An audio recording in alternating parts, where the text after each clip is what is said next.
So maybe uh, a little about how you found your way to this rainbow gathering here.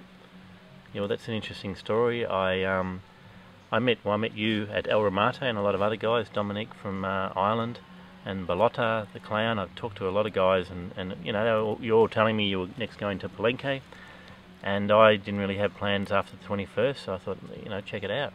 But I only really came out here for a day, and I didn't have a tent. I wasn't prepared to camp. And then fate should have it, the next morning I had my wallet stolen, all my credit cards, everything. Luckily, some girls I was staying with gave me 500 pesos, so I bought a tarp and bought this and a few little things just so, you know.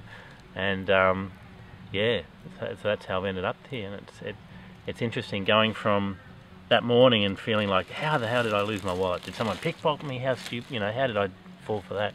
Or whatever. And to that night where I'm just feeling fully relaxed and going, you know, that was a really good thing that happened. It was a blessing in disguise.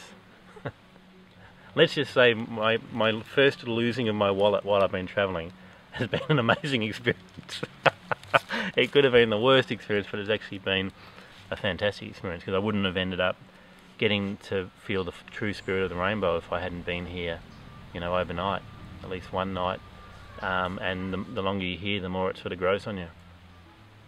Just the feeling of family and the you know, an international indigenous tribe, really, trying to get back in touch with living with the earth, on the earth, you know, without destroying the earth. Yeah.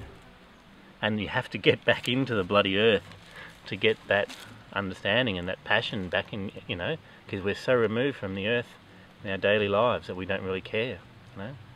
When you're here and you sort of, and as I've done, travelled to Borneo and seen destruction in China, God, you know, fucking the people who have to live in Beijing, you know, smog every day.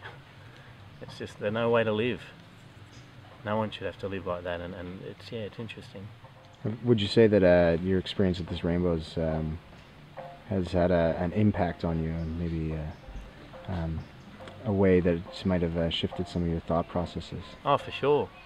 I think I was at a stage where I've been looking for, you know, a way to do the online video. So I've seen the change from YouTube, and I've taken action to find the next way of doing it. And so I thought I needed to go to Nicaragua and surf and be on a computer for 2 months. I needed to just stop and not have anything to do with computers. That's what I needed.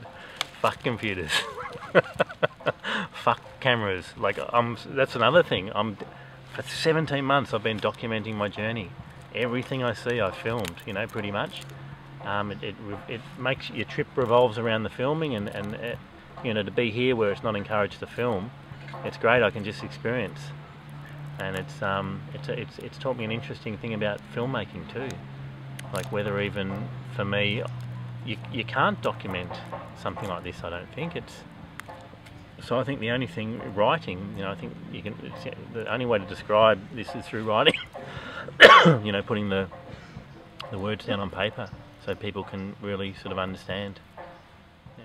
So you feel that there's been a personal shift for yourself? For sure, for sure. I think the first night I was out here, what I really got was just a reconnection with nature, and walking around feeling grounded, having bare feet and feeling the full push of your, you know, foot on the earth, and stretching out all those kinks, you know, that you've developed from, you know, a lot of time on computers, a lot of time in internet cafes, a lot of time not out in the sun, you know, in a fucking under a fluorescent light in an internet cafe, loading photos and stuff, you know, to make a few bucks, like a performing seal. Right. Yeah. So maybe you got any final words about Rainbow, your experience, what you feel about the whole movement? I think as I've been travelling, I've been putting a lot of attention on people. I've been interviewing a lot of people, and my mode of travelling is that wherever I can go, I'll find good people who are willing to share about their town, about, you know, something of their culture. And I find that, and it's a real buzz when when they're happy with it, they've had their chance to be on, you know, a host pretty much, and show people, and you know, it can be really good fun. And so when that works, it's really well. But I think I needed to get back to this too, and just realise the beauty of nature and the stuff I've actually been seeing that I haven't so much been documenting, the ecological damage. You know, I've been doing all the nice things, like, oh, this is a tourist town and these are the things you can do here, and here's some lovely food and whatever. But in the same breath, I've been seeing some of the, you know, China, fuck. You know, it's just immense. It is immense. How can the planet support China? Really? You know, when you see it, it's just like, you know, you look at the graph, you know, we have 2 billion, then the last, you know, 150 years or whatever, invention of penicillin. So you sort of wonder, how do we stop what's going to happen?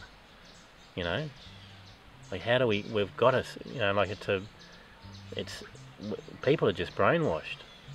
They're brainwashed to keep buying like sheep, and they don't realise, they don't get out into the bush areas and have a look around. And you can't blame people, you know, because I think I've realised, you know, like, what made me come to the realisation of that is being out here and camping, and, you know, getting back to earth and having some interesting experiences. You know, just yeah, getting back in touch with you know, that thing, realising there's power in the earth. Yeah.